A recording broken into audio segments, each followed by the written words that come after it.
kesho nitapata wapi majibu ya maswali, mahindi lienda wapi? Welcome to the Pawa podcast. This is the Heroism and Courage series. I'm your host, Joy Mala. With us in studio today is Venton Sharkhil and Gloria Masheti. Your co-host. Yes, my very able co-host. Yeah. So Venton Sharkhil is a fourth year student of public management and development at Jomo Kenyatta University of Agriculture and Technology. He's passionate about governance, development, the rule of law, and social justice, and he seeks to see them work to the benefit of the citizens of Kenya. His dream is to one day see a united, just, and economically stable Kenya, where the youth have a voice and hope in the future. Venton is a member of the Tribalism Youth Kenya. He believes in philosophy of African Pan-Africanism and seeks to contribute to an Africa where everybody can realize their full potential regardless of the class, race, gender, ethnicity, or sexuality.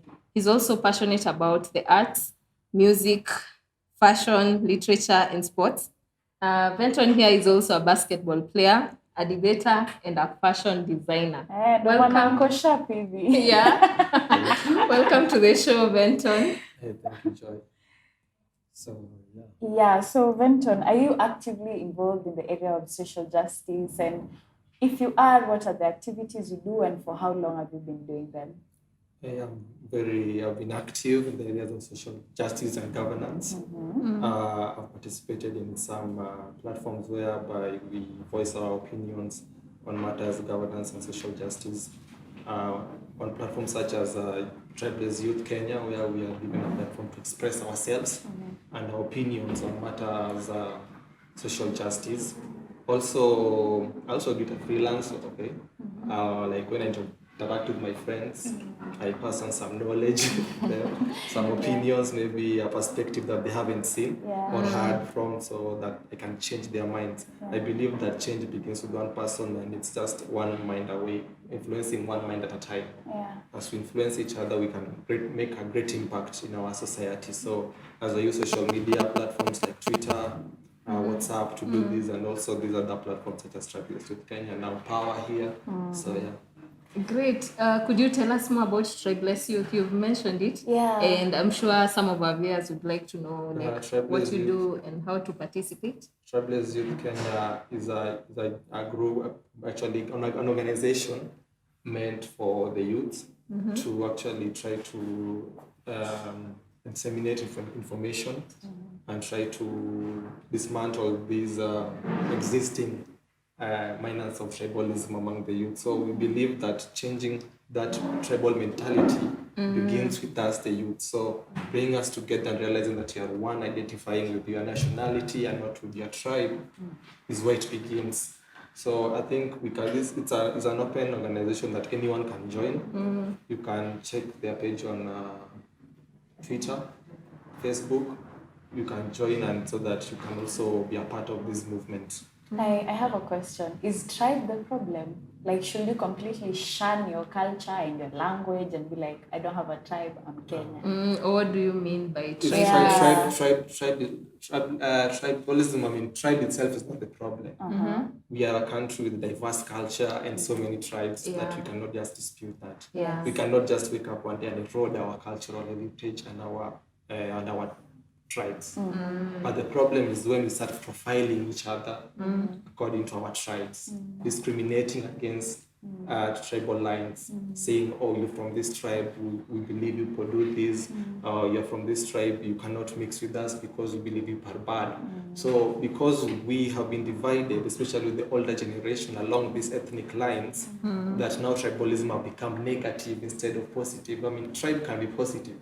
We can enjoy this culture, this great heritage of ours, that we come from different cultures, we can enjoy our food, our dances, our music, our differences in a positive way. But now we're using tribe, especially politically, to divide this nation. And it is happening across Africa, across the border. You've seen it in Rwanda, you've seen it in so many countries. So it's like we're never learning. But then I like that the youth are championing these endeavors to actually just avoid being tribal. So why is it important for you and also for other youth to take up this stance very strongly against tribalism? Why is it important for you, Venton? Personally, it's important for me because this is something that I've experienced one-on-one. I mean, I've interacted with tribalism. I've been discriminated on the basis of tribalism, because of your name. They say your last name betrays you. Is that why you don't choose your last name? Oh yeah, Venton Sharkhil. Yeah, most of the time. Not because okay, most of the time you find that when you tell people your tribal name, they start now to stereotype you. When you say something or when you express an opinion, they start to say you're expressing that opinion because you are from this tribe. They do not understand that this can be an independent opinion, an independent view that you just separate from your tribe, that anyone else can hold that opinion. They say you're holding this opinion because you're from this tribe, because you're Jaluo, or because you're Luya, or you're Kikuyu. And I think it's really sad that happens. But so should we just all drop our tribal names? When you drop our tribal names, like you're dropping our roots. No, when you do that, like you're dropping our roots. The thing is, we should not try so much to identify yourself with your tribe. There's this person once said, a Nigerian, that if your tribe means so much to you, that it has absorbed every sense and reason in you that justice comes second, then your exposure, your education is useless. So why is it that we let our tribes whitewash our brains, that we don't see that it's really affecting our society? So in your journey, participating, not only with the issue of tribalism, but in social justice in general, what are some of the lessons you've picked up along the way? What have been the highlights, the low moments, and what has kept you going? What has kept me going is the end result that I desire. What I desire, like I said, my dream is to see a united Kenya that's economically stable and upholds the rule of law. Yes. So that end result of all this struggle is what motivates me, that I must achieve that with the few people that will come on board that are willing to contribute to this journey. We are going to achieve it. There are those low and high moments. The low moments is when you try to convince actually a group of youths. It hurts me that you'll be trying to convince a group of youth about something and they tell you, no, I'm going to stick to what I believe in. The people are so deeply entrenched in their convictions that they can't come out of this even conviction. If they are misplaced. Even when they are misplaced. So I think we need a lot of unlearning. As much as we're learning, there's also unlearning to do. Yeah. And those are those low moments you feel like, I've wasted my time, I've wasted my energy trying to talk to this person, trying to converse, I'm trying to change this mind, but it's hopeless. But those high moments is when you tell somebody something and it's like, oh, at least you're showing me a side that I didn't see before. And I think it has really impacted on me, so thank you. That thank you itself, or somebody just realizing that they can change their mind according to this new perspective without that you're given, fighting. without fighting violence. I mean, it makes you happy. It doesn't give you financial incentives. It doesn't give you, but that joy in seeing that you've changed a mind, like Michael Jackson says, change starts with you. If you make somebody else changes, that's enough to give you happiness. And the lessons, what are some of the lessons you've picked up along the way? The lessons that I've picked up along the way, I think one of the lessons is not to push too hard. When you try to push too hard, they push back and they think you're desperate to push that opinion. Like you're trying to impose your opinion on them. So you let it be, you let them first see it happen, then they'll be like, oh, now I'm learning from what this person was saying. Then one day they'll be coming back at you like, oh, so you once said this and experienced it and I think what you are saying was right. So you don't push too hard. There has got to be the conviction, of the heart and mind. And everybody has those convictions. Okay, so if we can go back to what we'd spoken earlier about tribalism. It is something that comes up very strongly whenever we go through an electioneering period, especially in Kenya. Like we've seen some gruesome acts committed. True. And maybe just to ask you, are these are some of the issues that we face during elections. What other malpractices come out so clearly, and like how can we find a way to solve these issues that we face every other time, every other 5 years? Apart from tribalism being one of those problems that we face, I think also sexism comes out strongly. Sexism comes out strongly, especially in our communities at the grassroots levels. You find that a leader, or be it an MCA, an MP, you as a woman, it should be difficult for you to vie for that kind of position. You are told, okay, you're a woman. How are you going to lead us? Yes, you don't have a husband, for example. You don't have a family. You just, maybe let's say you're a 26-year-old, you're trying to be an MCA. You're not yet married, Now they want you to get married first so that you can now show that you have that leadership quality that the society needs. And so many communities will tell you, if you go to those communities, they'll tell you that for us, a woman cannot lead us.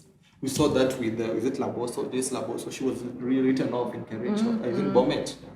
She was written off. The community said, no, you're a woman, you can't lead us. So you could say the Kalenjin community was against being led by a woman. They wanted a man. They believed that leadership is only within a man. So this is something that comes out strongly every 5 years. That as a woman, you do not have that platform, you do not have that power to contest against men politically. You cannot push your agenda because of your sex, and I think that's just backward. It's very, very backward. And it deviates a lot from our roots as Africans. Because we also had, like, the role of women in Africa was especially respected, and especially in older women. And then we also saw, we also came to learn that women were the forefront of our struggles for independence, and that they played a very crucial role in that. And then there's also others. I know there are class discrimination based on class for you to just buy. People reason at so you need those buy anymore. Look at us. He's from a rich family. He has no use. He doesn't need that money as much as. So then they'll try to bring you that hustler narrative that, okay, now this person doesn't have this person will steal because he's still hustling for that money. It's just crazy. And you're looked down upon if you're poor and you want to buy. Because you don't have that money to give to the masses. You don't have that token, that hongo, to tell people now, okay, now I'm going to give you youths 200 bob, 200 shillings, each or 50 shillings. Sometimes it goes as low as 50 shillings. You go there to the where youths, those border people at the stages, you give them 50 bob, and then now they are happy the same kubwa is here. But if you don't have that money, ask Miguna will tell you it's hard. He tried it in Nairobi. He was campaigning on foot, going the stage from stage to stage, door by door, giving people those flyers. People literally told him, kubwa, kama una pesa, hakuna tunafanya hapa. But even Boniface Mange. Boniface Mange experienced this. And it another masses, so and it was a unique kind of campaign. If you don't have that money to give to the voters, then you are written off. Still, the highest bidder is the money. It doesn't matter what agenda you have in place, your manifesto. Are you giving us money? Give us money, then we'll listen to you. And beyond the level of us, the role we play as the voters, there's also, the commissions and the people handling our votes. We've seen a lot of suspicious things going on there. So seeing as what has been happening, you find many people are like, mi siendi kuwaste vote yangu, afadhali nilale juu deep state ishachagua nani atakuwa leader. Vote apathy is real. So do you think, what will you say to that? Are you still going to vote? And and do you feel like your vote counts? Exactly. And how can we hold these people to task? I think vote apathy is real, It's something that we've seen. And I think the next election, we're going to have fewer people showing up to vote because of what they experience. I feel like their votes do not count. It's true. I've felt that personally, that my vote doesn't count, that there's a group somewhere just seated somewhere within the offices Already anointed they're already anointing the next leader while you waste your time in these long Lining up. queues. Yeah, with an These long illusion queues. of democracy. Asubuhi And mapema I think it's with because- your githeri. And I think it's the reason why the middle class also doesn't vote. I think the middle class are so comfortable but they also realize that their vote doesn't count. I think if there's a group of people that realize that their vote doesn't count, it must have been the middle class before any other person. Or is it just a comfort? I don't know. But they tell you voting is for the poor because the poor wants hope. It's like what churches also do. They give you hope for the future. So then you give them the tithes and all, hoping that one day your life will change. It's the same thing politicians do to us and what election does to us. Yeah. The poor will go queue up to vote because they hope for a better future. But the rich person, the middle class, doesn't care because their life is already comfortable as it is. So when the poor people line up to vote, they vote hoping for a better future tomorrow. They peg their hope on this person that they're going to vote, but still that vote doesn't count. And personally, I think I had a conversation with myself, and I realized I might not even vote. I've not yet arrived to that question, but the kind of tentativeness I'm seeing in myself, that doubt of voting, makes me think when 2022 comes, I might just decide, oh well, screw it, I'm not going to vote. I really get where you're coming from, because I've felt that numerous times, and then to always be slapped by the illusion of democracy. It's like, well, it's entirely your choice, but your choice is only between Venton and Gloria. Exactly. Purely your choice. You can choose anyone you want.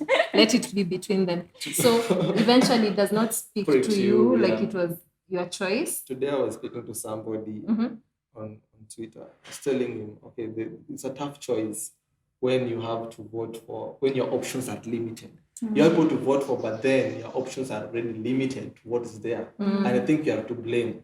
We want household names. Exactly. We want names that we know. Yes. We want what they call dynasties, the seasoned politicians. Yeah. You don't want somebody coming out of Alternative nowhere like leadership. Mwalimu. Who?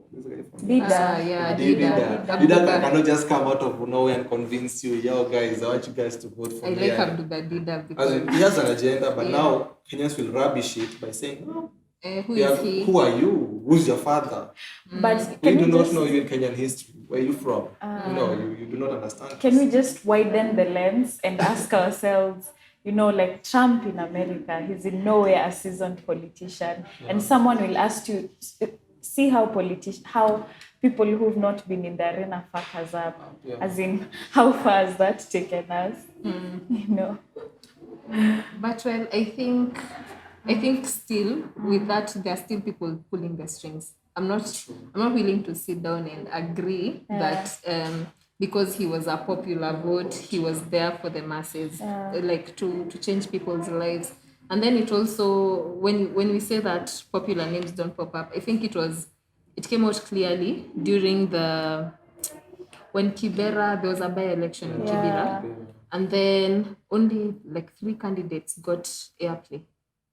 Yet there was a lineup of so many. I remember for Ukweli Party, especially because we had editor Ochieng, who has been living in the community and she's done so much for her community. Yet when you just ask a random person who are the candidates for this by-election, they would name only 3. Why do you think that is so? Because, like I said, we want those known, and then there's also the kingpins who they vouch for, who they endorse. When a kingpin endorses you, that's it. You're in. You won the party candidate. You're going to represent the party. When the kingpin says you're the person, now everybody rallies behind you. So apata issue si vote. Not even the party. Forget the party preliminaries. Even the party preliminaries don't say anything. They don't mean a thing. Leave alone the national election. The party preliminary itself has no voice. There's a few people. There's a micro deep state. I call it a micro deep state. A much deeper deep state within that party that now decides this is the person we're going to rally behind, and you must follow route, or how we call it, style up or style out, right? Style up or style out. So the elephant in the room right now in the political arena is BBI. Have you read it? What do you think about it? Are you going to vote yes? Or no? I think I've read the BBI. I think it has some good recommendations. Yeah. But then what I like about it does not pretend to solve the problems of Kenya. It does not pretend it has the perfect solution. It creates a national discourse where you guys can come together and discuss a way forward. And like the late Kijana Omal was saying, good ideas must give way to better ideas. So I think BBI also gives that platform for coming up with a better idea that can give a way. A better idea that can replace the good idea that was there. I think where the bone of contention is on the BBI report is on the executive powers and the inclusion that they talk about. When you talk about inclusion, bringing about inclusion at the executive level or the executive arm of government, but you do not explain how this inclusion is going to help the people, or is it going to that? Then people get at sea, are like, what are you talking about? And I think that's why people are trying to oppose this. They don't understand how that exclusion is going to happen. Personally, this inclusion to me is like institutionalizing tribalism at the executive arm. As what are they talking about? They're trying not to deal with winner take it all. As in, it's like they're trying to make sure that every other person, all these other tribes, to feel part and parcel of the executive. Why do you want Kenyans to feel part and parcel of the executive? At the executive level, there is devolution. There is special machinani. This is enough to make us feel as part of the government. Why do you have to do it at the executive level? And until I tell Kenyans this, that until the protagonist of the BBI can come out and explain to you what they mean by this inclusion, say no. Because how are you to understand it? I mean, you can't understand this inclusion, but they just tell you they want inclusion. Could they be institutionalizing tribalism and also serving the interest of the political class? Creating maybe positions for them, like people say. So until that gray area is cleared, I think Kenyans will still be very pessimistic about the BBI. As much as you have the optimists here, there's also a very huge chunk opposed to very pessimistic about it. The bit you talk about the executive, I think what we see is as if instead of the parliament acting as an oversight body for the executive, it behaves as if it is a part and parcel of the executive. How does that fracture our systems? The part where now the executive, the parliament feels like part of the executive.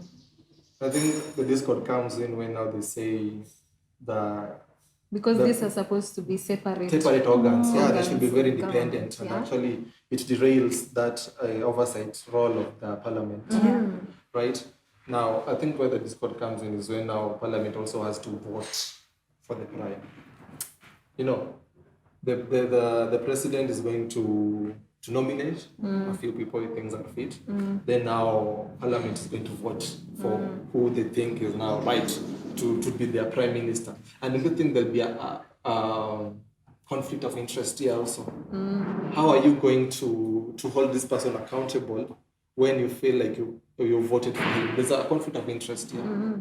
Because, people feel will hold the person at hostage. We say we voted for you, so you must just go with what we say, right? I think that's what the discord is. Yeah, and does Kenya need a prime minister? We tried. Okay. In your opinion, this is just like... I really don't think it's necessary. That whole mess. If you look at the role of the prime minister, he's in charge of government business, right? And oversights also the ministers, who would now call them the cabinet ministers instead of our cabinet secretaries. Going back because you used to have that. They used to have that, like just going back the whole system. But I really don't think we need it. As in it's more of redundancy. I feel it's redundancy. It's creating, it's widening the public wage bill. And an overlap. And an overlap, because anytime, because you are going to pay these guys anyway, and it's the taxpayers' money that's going to be used.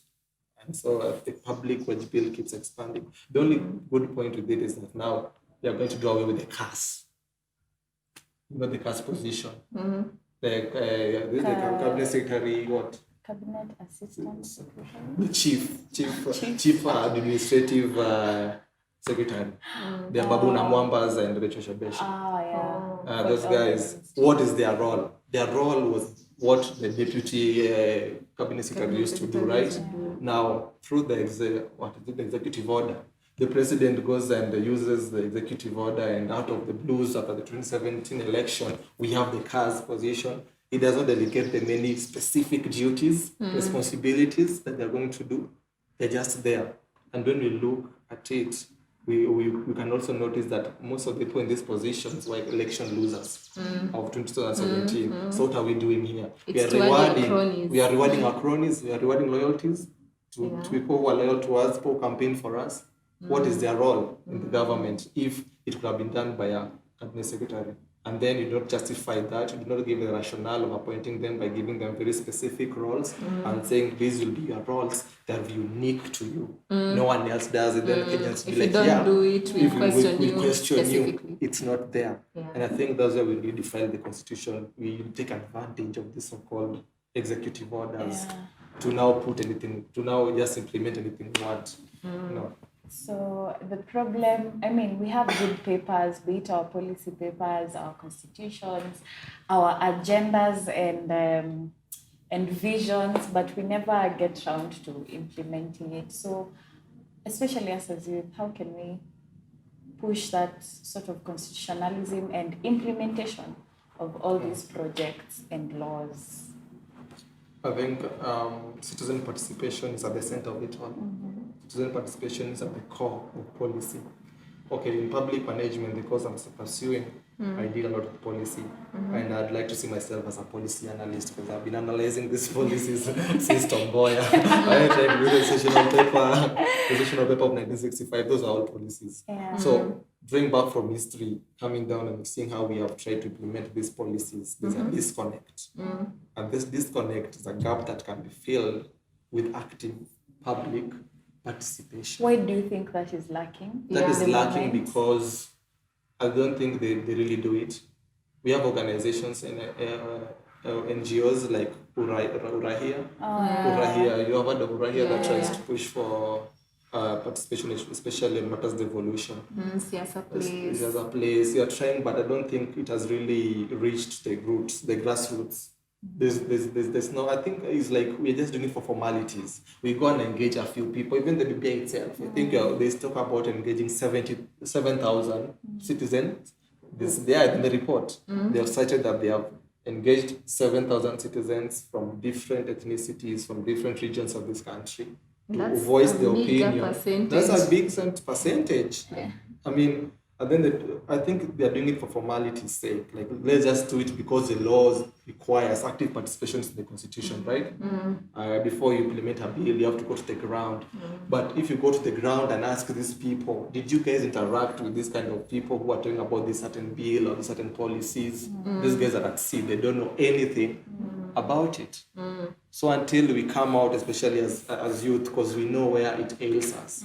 Only the person who wears the shoe knows where it pinches. You know, you cannot say, I cannot tell you this shoe pinches me but not wearing it, because you don't know where it pinches, right? You will say, hi, but it looks smart, it looks nice on you. You're walking comfortably on it, you don't look like you're straining. But we, the youths, are the ones who know where it really pinches us. So we by voicing our opinions, can really impact positively and also negatively. Because, depend with what you want on the paper. So, if you mess up, the paper comes out. They say garbage in, garbage out. If you mess up on that paper, you get that negative. So we are really letting our leaders get away with it. We're not questioning. We're not questioning them. Where's the active participation? You want to see it. I mean, people in Saya County, People in Kerry, in Bomet, people should be questioning. You talking about this paper, I have not seen it in my county. The youth leaders, I think there's some youth leaders on the ground, right? They should be coming out. You are talking about BBI. You're talking about this certain policy. Why is it that we have not seen that paper in our county? And a simple paper. I'm a youth leader, right? I'm a youth leader in my country. I'm recognized by the sub-county county commissioner. Even my governor knows me that I'm the youth leader. But how come I have not seen this paper? And then you're talking about participation. What participation is elusive? Yet when it comes to political rallies, they ensure they get to the grassroots. Yeah, by the 50,000 members. Itapita kila pahali, Right. but hey, The rally, the policy. border But guys. wanasema BBI 7,000 people. 7,000, that's what they It's say. a shame. It's a like shame. the bare minimum. Yeah. There's a big population here. That's a very small percentage actually. Okay, so if we look at Kenya in aspects of development, how do you say where are we on the map? Are we developing? I And think what's the vision? okay. I think we're still on the runway.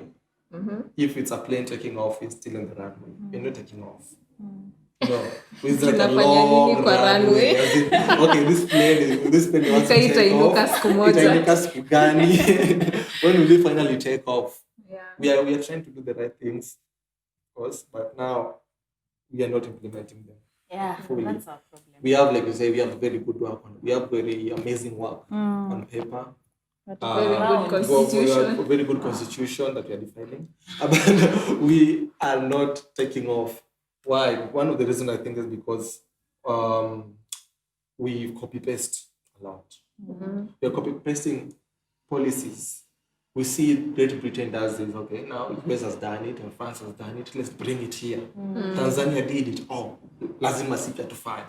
But how do these policies pay attention to our conditions as Kenyans? You know, every state, every country has their own different condition, that uniqueness. Before you draft a paper or a policy, you have to understand the uniqueness of your country and how people are going to respond. A good policy, for example, is the BRT. What we try to do, with what Sompos tried to do when we saw Tanzania implement the bus rapid transit system. It failed fantastically. People resisted it. But it's because we did not prepare the people mentally that this thing is coming also. We did not consider that we have cartels in this country. Tanzania has no cartels, even if they're there, it's not that effective. But in Kenya, we have serious cartels. And you cannot tell me you're going to remove all these cars, all these matatus from the road without the cartels saying something. People are collecting all that money from the stages. They have to eat. Those are cartels. You have circles. You have people in the circles who want to eat. So if you remove these buses from the circles, how are they going to eat? So these are things you have to consider as you look at policy development. You have to really consider the uniqueness of the country. And also, development should not only be looked at from the point of economic development only. Okay. We need human development. True. Now, we think that building skyscrapers, malls, roads, roads, rail, these are economic enablers, yes? Yes. But then we should make sure before we go to that secondary development, we should make sure our people are comfortable within the most basic pillars of development, which is food security, healthcare, education. You know, once your people are comfortable within these basic pillars of development, then now we can now advance, right? Yeah. Like our Matthias says, there's no development without human development. So him sitting down and formulating the Human Development Index was very deliberate. I think he had assessed, studied, analyzed development, especially in developing nations, third world nation, and realized there's deficiency of human development. We are not paying attention to it. We are building roads, we are building rails, but skyscrapers. How is somebody in Turkana going to benefit from a mall in Nairobi, a mall in Kisumu? Yet they don't have food on the table. They don't have proper healthcare. People are still studying under trees. Students are going to school in a mud wall in classes. Yet our president promises them laptops. How do you don't have electricity in that place? You want to bring laptops to that place. it's unrealistic.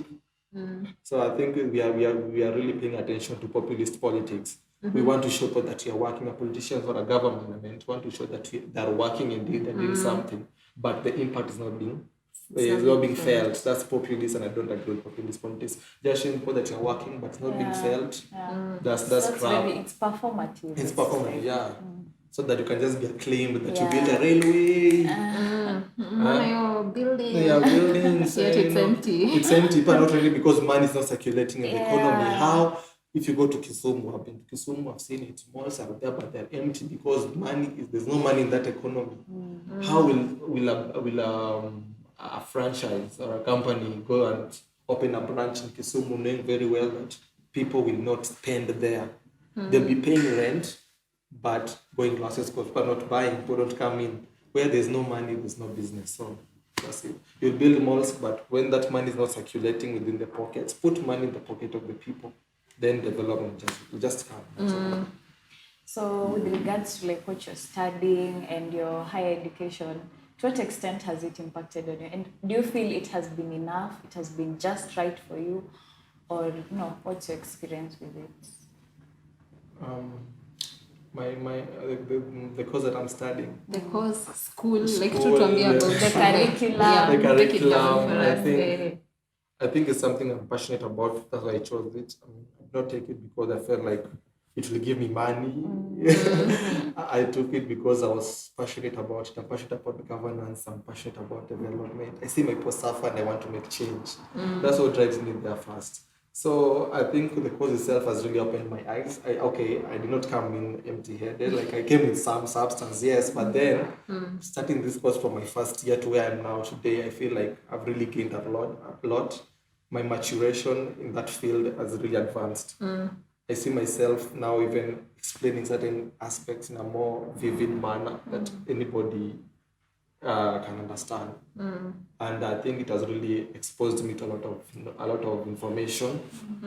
Yeah, so and the way the curriculum is designed, public management and development course, it's something that is really multifaceted. It's wide, and especially in the spectrum of public management, it's a very wide spectrum because you're dealing with procurement here, you're dealing with the law, you're dealing with ethics. You're dealing with so many things that really affect or factors that play within the public sector that intermingle, right? It's a system that intermingles. So for you to understand it better, you have to be exposed to so many things. So at the end of the day, you know a little something about law. If you're talking to a law student, you have something to say. If you're talking to a procurement student, you have something to say. If you're talking about media, you have something to say. I mean, it just gives you general knowledge, and then now how you choose to apply it entirely depends on you. Right? How you choose to apply it and how to choose to do it. For his degree. And it's dope when he says that it allows you to interact with all these other sectors in Kenya. Now maybe if we may ask, do you feel like is there a link or a mismatch between what you study in school as basic principles and then what is practiced on the ground? Of course there is. And especially in public management, you're really going to get annoyed. Like, okay, most of the time you have these debates. We have all these debates in class all the time. We talk, there's a lot of input. We engage the lecturer. Sometimes we have a guest lecturer. We have all this stuff, materials from lecturers from abroad. We all listen to this perspective. But then when you look at what's happening on the ground now, it's different. But then the lecturer will tell you, you are supposed to make that change that you are talking about here. So you are being prepared to go out there and implement what is not being implemented. Okay. So it's an adoption of attitude, how you want to go there and impact on your society. If you think, okay, like people say, Kenyans talk about when they talk about corruption, they say, you're talking about corruption because you're talking negatively about it because you're not there, you don't have the chance to steal. But when you get there and get the opportunity, you will steal. So Kenyans are mad at people who are ripping off our systems because they don't have that opportunity to steal. But if they were given that opportunity, they'll do the same thing. It's just the same way we say corruption. When you get a job, Through Connection. corruption, we call it Connection. But when it disadvantages you, when it makes you lose a job opportunity, you start calling it for what it is, the monster that it is. Yeah. It is corruption that made me not get that job. It is because this person was connected to someone so that he got that job, so I was left out. But when you get that job, you go silent about it. Because now, okay, it has benefited you, so there's that negative side of corruption and that positive side of it. So coming out of school, knowing this, you have to choose. What do you want to uphold? Do you want to uphold? Are you up to uphold the what do you call it? Integrity. You want to uphold integrity. You want to go there and also steal from you, also eat. Because okay, from us, most places. I mean, the most probable places for you to get employment is the public sector, right? Now we know what happens in the public sector. There's all this stealing and stuff. If you go there and find yourself assimilated into the system of theft, what do? I'm going to eat with them. But if you say you do not steal, I have my integrities, I have my national values, I have my own philosophies, my beliefs, then I'm going to stick by them and do service to my people as my constitution requires me to do. Right? Yeah. So, okay, the reason why also we are raping the constitution is because people want to work for the constitution. I mean, okay, we want to work for the constitution instead of that constitution working for us. Right? Okay, and even the most progressive African leaders, like Nyerere, cites this. They say they don't want to be put in a what do you call it, in a straight jacket of constitutional devices, right? Even though they have written it, they don't want a situation whereby they have to implement it. They want to work for the constitution, then the constitution to work for them. And that's how it is. You might have all these constitutional devices, but if they do not work for you, you will be working for that constitution. And that's why you have these people at the top who are now pulling the strings so that you can work for that constitution, then they benefit from that. And if you hold your values, national values, you don't have to do that. You have to stick by what you know and what is right for you to do. Do you foresee a time when we can say goodbye to corruption as a nation? Do you foresee a time when tutaweza tu kuangalia constitution as a document that is ours and respect it and uphold it for what it is? Do you envision that like that? It's a utopian. You might think it's a utopian idea, but it's possible. On Obama's visit, was it in 2018? When was it? 2008? I don't know, is it 2010? Okay, in his visit, he said every nation is corrupt. Even in US, there is corruption. But now the degree at which you're corrupt is what baffles people. It's what baffles the international community. We are like Afghanistan, Pakistan, Nigeria, we are at that level right because now. Kenya tops the list. Right now we are now so topping the list in so many ways. So even David Cameron, the former Prime Minister of Kenya, of Britain, said Kenya's level of corruption is fantastic. It is fantastic. Interesting description. It's fantastic. But it's really fantastic. It's really at that high end. And I think, okay, I have dreams, I have hopes that one day we will respect the Constitution, we'll uphold it for what it is, and we will shun corruption as a nation. Even if you're reducing it, just seeing it going down. I mean, sometimes it gets exhausting watching news. And it's outrageous. If you're watching news, it is billions. It came from millions. You can't even conceptualize that amount. So what is a billion? You're watching news, there's a governor who stole somewhere, there's a ministry that it gets exhausting so much that even the youth don't want to watch news anymore. True. What the media feeds you is just negative news. What you're seeing is how an MP stole CDF money, our governors embezzled the county funds, our ministry has misprocured. I mean, how they want to increase their salaries. You are frustrated. It is frustrating. You don't see a future for yourself as a youth when that money that's supposed to work for you and model out your future for you is being embezzled by people who already have a lot of it. Now you even wonder, what are they going to do with it? They're getting salaries, at least they're employed. Me, I'm somewhere in Guru, kwa Jenga, I don't have a job, and yet my money is being stolen. Where do you get that hope? How do you take it over? And that's why How you do you see, take it back? how do you take it back? And that's why you see youth are drowning in drug addiction.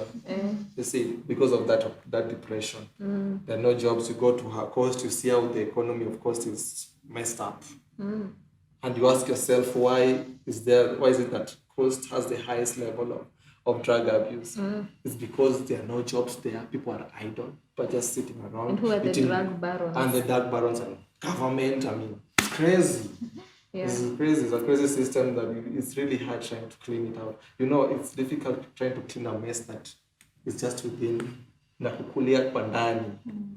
Kwa system, yeah, the system. Yeah. And the way we are so quick to point out the system because we want to save ourselves the indignities of pointing at the real individuals. Yeah, the real because individuals. there are people behind There's something called the one, system. We are saving ourselves the indignities of saying so is doing this, let's call him out. Yeah. So we hide behind the system. And because the system cannot defend itself, we're not also calling it out to arbitrate it.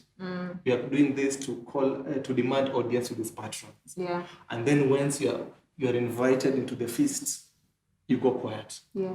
You know, like what we've seen some MPs who are so loud about corruption and all MPs and all that stuff.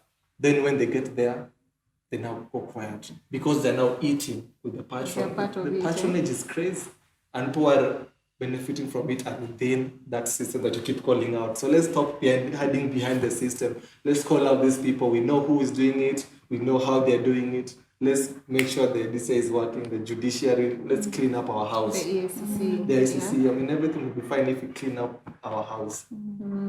Yeah. I like that you've mentioned MPs. It shows that you've had some sort of interaction with Power 254. And our activities. Yeah, so could you tell us like your experience? Unfortunately, did the exhibition come to your school?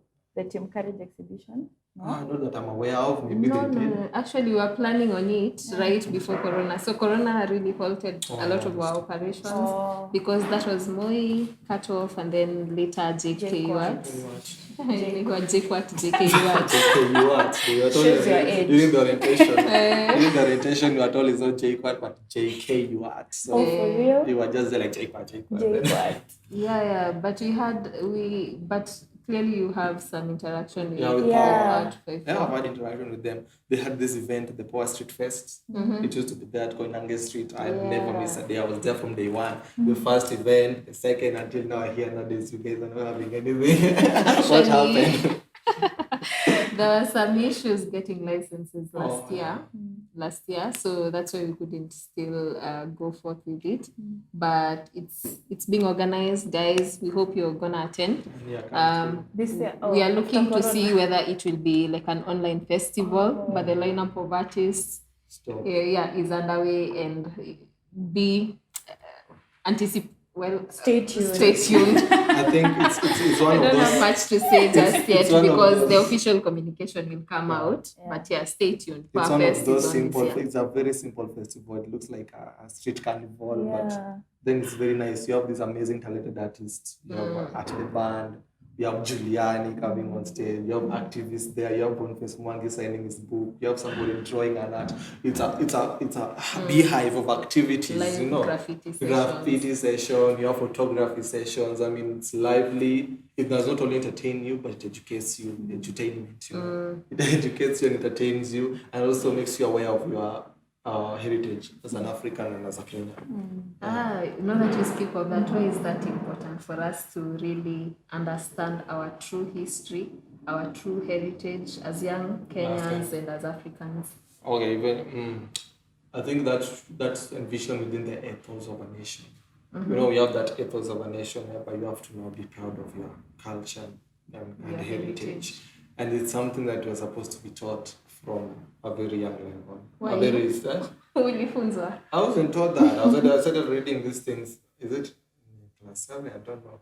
But it's class 6. Okay, there's some basic bits of it, But then I think it's something that was supposed to be taught from a very tender age. So you grow up knowing, first of all, before even you know that there are other things happening outside your country. They should make sure you know what's in your country. Who are your heroes, national heroes?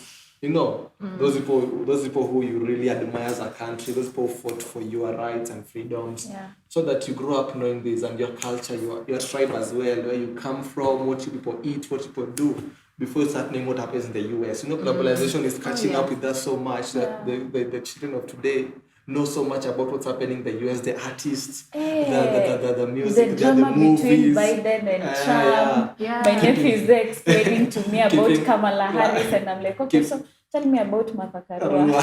And he doesn't know anything about Martha Karua. I saw it on Twitter today that someone spotted a shop called Black Female-owned business, something like that. And then this guy was like so perplexed because, well, in Kenya, we are all majority.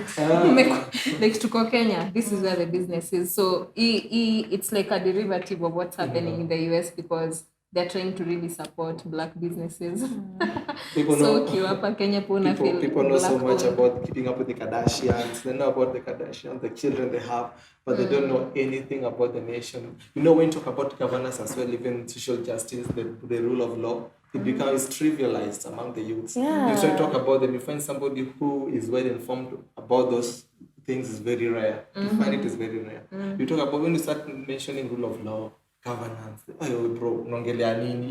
Why are you becoming boring? As in they don't talk about it. They want you to talk about other things. You know, abile mtashika mashada, you know, kakuara, you know, vile kadem kakofiti, you know, so those kind of stuff. Then you want to talk about them. When you now engage them in this kind of talks, it becomes trivialized and you feel like it's useless talking about it. But they know so much about what's happening in other countries. Now you wonder, why do you know so much about America? Why do you know so much about Britain? But you don't know shit about your country. True. So I think making our children align themselves within that national ethos, understanding our values, our culture, it's good so that when you grow up, you're bringing up a generation that's already proud to be Kenyan and knows where they want to take their country, where they're from, and where they're going. And yes, that's the reason why you really have to invest in knowledge of your country, our heritage, our national treasures, because it's important for us. Like I don't want to add anything to what Venton has said. People should go and visit archives. Man, just people just know, archives they know it's a stage. They know what's there. They know what's the place. They don't even know there's a position. They don't even know there's a civil servant who's called the national historian. Who is there, whose work is just like to preserve national history. Public institutions. You can that's go there. The museum. Yet people don't interact. Go there, learn about Roberto Uko, Tomboya. The entrance is not even expensive. I mean, with my student ID, like 50 bob. with 50. I got to know 50. So you should be able to just go there. As you wait for somebody for an hour, spare that 50 bob, just walk around the archives, ask them questions. You'll know so much about your country, and I think you'll appreciate. And it also roots you. You cannot understand what you cannot appreciate what you don't understand and know. So you want us to appreciate culture, but you don't know about that culture. Go to this museum, archives, ask your parents, ask your people. Your village elders. Because at a museum, watu walienda tu wakiwa primary. You visit it as a school trip. And then after hapo sasa tu ukiambiwa tu kwa museum guys I wonder mimi nataka mashinani. When I go to mashinani, I interact with these old guys so that I can ask them so much about our culture. Those traditions, the rules, the laws. They call them what? The taboos. You know, so that you grow up knowing that this and this is a taboo and just and nice. Why were you doing that? You mentioned who are your heroes. So you tell us what's a hero to you. Who are your heroes? Heroes. On a personal, national, and international scale. Okay, to me a hero is somebody who also sacrifices for the good of others. You know, somebody who put themselves out there for your own sake. Yeah, somebody who impacts positively to your life. Somebody who you look at and you say, I want to be like him, I want to be like her. For the right reason. For the right Because reason. could be a But drug when you say baron. sacrifice, No, but also I want to be like you. Why? Because you're selling drugs and you have so no. much money. If you're going to put a hero, if you're going to equate a hero to maybe compare it to money, Inakuwa it's ngumu. this piece of superficial stuff. It becomes difficult for you to know who your real hero is. Because okay, your hero might be a drug dealer who has a mansion somewhere. Because you've compared a hero. Yeah, it could be Escobar because he has a mansion. But then now who the hero is to you is somebody who has impacted so much in your life positively. So to me, my hero would be people like Armatayasan. Yeah, he has really showed us what development is. Since I'm passionate about development, that person would be my hero. Matakarua, Matakarua. Yeah. I wasn't taught. Yeah. She said that. yeah. And also my mom. Because she sacrificed a lot for me, especially for me to go to school. I know a lot of things. She's really had to deal with for me to go through all these things so that I can be who I am today. And also Tomboya. I was about to say you talk about Tomboya all the time. Yeah, Tomboya. I love Tomboya. I was one of the papers that I ever read, policy papers that I ever read was the sessional paper number 10 of 1965, and I was like, this is a brainchild of one person. I mean, this guy just sat down and drafted this thing and said this country is going to go there like this, and this one person doing this, and I was like, damn, this guy is smart, he's a genius, And I see myself in his footsteps, I can impact on my country that much. So I look at him and say, this is a national hero. If he's a national hero, then to me, being that I'm out there on the public discourse, I want to be like somebody like Tomboya who takes that personal initiative on his own. He says, okay, if you guys don't want to do this, I'm going to do it. Yeah. And I love intelligent people. I think he was very intelligent. So yeah, somebody was very brainy, and that to me is beauty. What do you call it? People who fall in love with intelligence. Sapiosexual. I'm a sucker for intelligent people. So yeah, those are some of my heroes. Yes. Of course, anybody who's doing anything there. Oh, and Kendrick too. Kendrick Lamar. Yeah, yeah, that's my favorite rapper. It's very difficult to find people who choose musicians as their role models.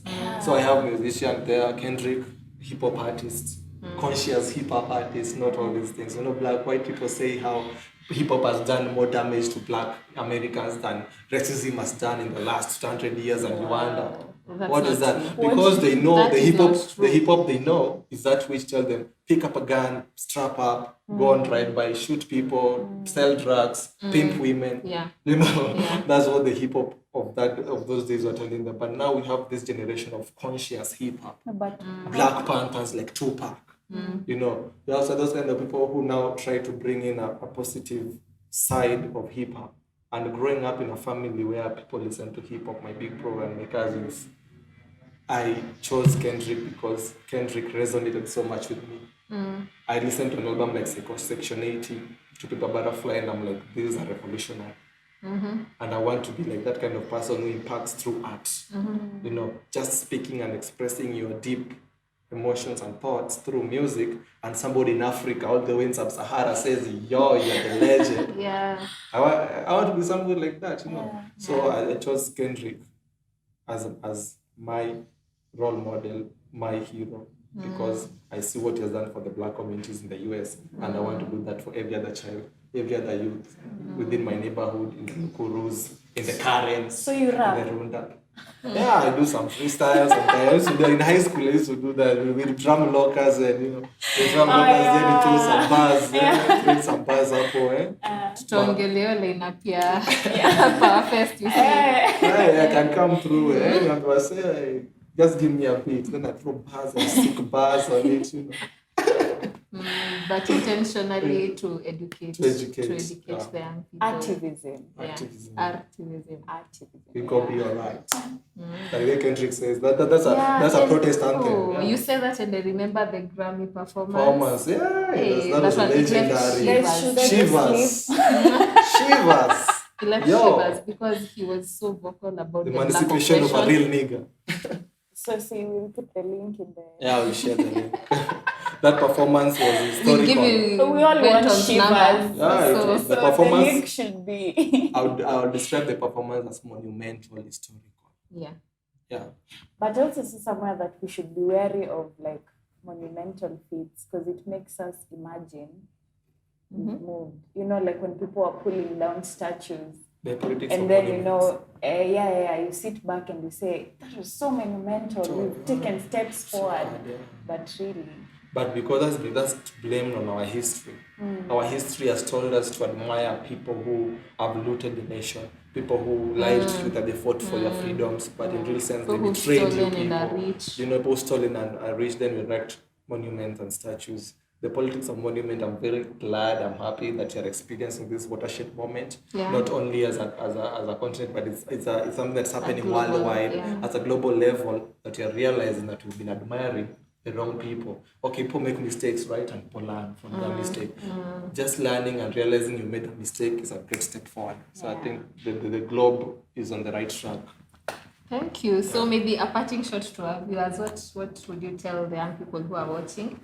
Students in universities and outside who just feel like they need a way to understand where this country is going and to know their place or understand what they can do to shape our future. Okay. To the viewers watching, especially the youths, I'm so passionate about you guys. Oh, and listening. No, those who are watching and listening, Yeah. So what I can say is that for you to understand where this nation is from and where it's going, you have to read. You have to be out there. You have to interact with people, ask questions, be restless to know more. Have that thirst, have that hunger for knowledge, for information. For information is power, right? If you have that information, you get the power to know where this nation is going and to do more. And what you are trying to do as a youth, when you're trying to discover yourself as a youth to move forward, put your passions first.